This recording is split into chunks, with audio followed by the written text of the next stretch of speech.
미국의 제20대 대통령인 제임스 가필드는 1831년 출생해서 1881년까지 살다가 만 50세에 세상을 떠난 대통령입니다.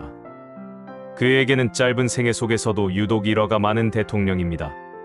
우리나라 초등학교 도덕 교과서에 보면 대통령 자리에 앉은 어머니란 제목으로 그에 대한 이야기가 소개되고 있습니다. 가필드는 클리블랜드 인근의 쿠야호가 카운티 흑인 마을의 통나무집에서 매우 가난한 농민의 아들로 태어났으나 2년 만에 아버지가 사망하는 불행을 겪습니다. 그래서 그는 초등학교도 무척 어렵게 다녔습니다. 교과서를 살 수 없어 남의 책을 빌려 공부하고 남의 어깨 너머로 공부를 했습니다. 어느 날 그의 어머니가 안타까운 마음에 아들 가필드에게 세상에 우리처럼 가난한 집이 없구나. 이 어미가 부모 노릇도 제대로 못해서 미안하구나. 라고 하였습니다. 그때 가필드는 웃으면서 어머니에게 이렇게 대답했습니다. 어머니 걱정하지 마세요. 제 친구 중엔 저보다 더 가난한 아이도 있는걸요.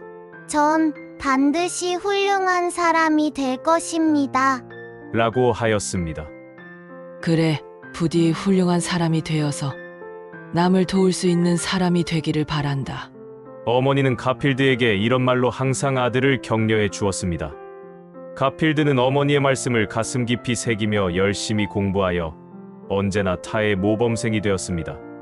가필드는 26세에 하이림 대학교 학장이 되었고 남북전쟁의 전투에 참가하였고 전투 공적을 세우고 소장으로 진급하였습니다. 1863년에 하원의원에 당선되자 군에서 퇴역한 후 18년간 워싱턴 정계의 핵심 인물로 떠올랐습니다. 인기가 절정에 올라 1881년 3월 드디어 미국의 제20대 대통령이 되었습니다. 대통령 취임식 날 가필드는 자신이 늙으신 어머니를 직접 부축해 취임식장에 모시고 나왔습니다. 그리고 대통령이 앉을 자신의 자리에 그의 어머니를 앉게 하고 가필드 자신은 어머니 옆에 서서 취임식 행사에 임하였습니다. 그는 취임 연설에서 이렇게 말합니다. 사랑하는 국민 여러분, 저를 오늘 이국 대통령이 되도록 보살펴 주시고 이끌어 주신 제 어머니를 이 자리에 모시고 나왔습니다. 오늘의 이 영광은 오로지 저희 어머님이 받으셔야 합니다.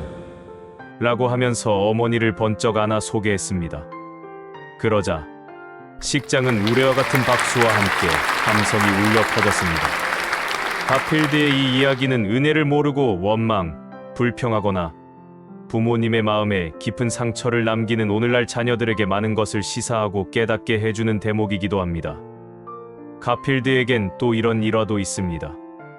그가 초등학교 다닐 때의 이야기입니다. 어느 날 선생님이 반 학생들에게 질문을 했습니다. 너희들이 장차 어른이 되면 하고 싶은 일이 무엇이냐? 라는 질문이었습니다. 아이들이 서로 다투듯이 대답합니다. 대통령이 되겠습니다. 훌륭한 의사가 되겠습니다. 용감한 장군이 되겠습니다. 유명한 정치가가 되겠습니다. 등 모두가 서로 뭐가 되겠다고 아우성을 지르며 야단들이었습니다. 그런데 가필드는 대답이 없었습니다. 선생님이 조용히 앉아 있는 가필드에게 가필드, 너는 무엇이 되고 싶니? 라고 물었습니다. 그는 저는 사람이 되겠습니다. 라고 하였습니다. 반 친구들 모두가 깔깔대며 웃고 있는데 가필드에 대해 잘 알고 있던 선생님은 웃지 않았고 선생님은 다시 묻습니다. 가필드야, 그 말이 무슨 뜻이냐? 예, 선생님. 사람다운 사람이 되겠다는 뜻입니다. 사람이 사람답지 못하면 무엇이 되겠습니까? 저는 먼저 사람다운 사람이 되겠습니다. 어른스런 이 말에 웃던 아이들 모두가 고개를 숙이고 분위기가 숙연해졌습니다. 가필드는 자신이 말한 사람다운 사람이 되기 위해서 정직하고 성실하게 평생 동안 맡은 자리에서 최선을 다했습니다. 특히 그는 그리스도인으로서 하나님의 말씀에 따라 순종하며 신실한 삶을 살고자 평생을 노력했고 그에게는 몇 가지 좌우명도 있었습니다. 이 약속은 적게 하고 진실만 말하자. 남을 비방하거나 나쁜 쪽 생각을 말자. 비밀은 내 것이나 남의 것이나 지키자. 내 행동에 책임을 지고 남의 탓으로 돌리지 말자. 잠들기 전에 기도로 반성의 시간을 갖자. 가필드는 대통령이 된 후에도 평생 위와 같은 좌우명을 지키면서 사람다운 사람이 되려고 부단한 노력을 했다고 합니다. 1881년 10월 2일 윌리엄스 대학교 모교 동창회에 참석하기 위해 워싱턴의 볼티모어 포토맥 철도역에서 기차를 기다리던 가필드 대통령은 39세의 찰스 기토가 쏜 두 발의 총탄을 맞고 사망하게 됩니다. 암살범 기토는 재판에서 가필드 대통령이 자신을 파리 주재 미국 공사로 임명해 주지 않았기 때문이라고 진술했습니다. 에이브러햄 링컨 대통령에 이어 가필드 대통령도 재임 중 암살당한 두 번째 대통령이 되었습니다. 그리고 두 번째로 짧은 기간 200일을 재직한 대통령이 가필드입니다.